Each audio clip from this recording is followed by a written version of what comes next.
Welcome to Pindar Poetry. We hope you learned something new. You begin by confirming you have an audio file longer than 15 seconds or cleared music rights, then import both video and audio into your editor. Once done, set the project aspect ratio to 9:16 and drop the audio onto the timeline. Make sure to trim the video to the desired short length while leaving the audio intact. Next, move the audio start point to sync with the visual cue. This first alignment prevents later resync headaches and keeps your edit efficient. Now you focus on matching audio duration to the short without breaking platform rules. Use gentle fades and crossfades to avoid pops, and apply gain envelopes to balance loud sections. If you need the sound to fit a shorter clip, time stretch subtly or adjust clip speeds so vocals stay natural.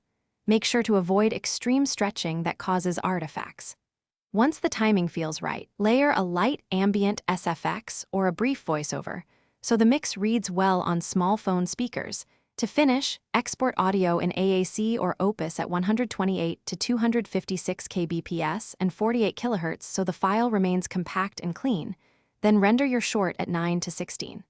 Once exported, listen on a phone and in headphones to confirm levels, aiming for about -14 LUFS. Normalize if sections are uneven. Upload the short and add a clear caption. If audio shifts or is truncated on upload, re-encode with constant bitrate, remove unsupported sample rates, and re-upload. This usually fixes platform conversion issues.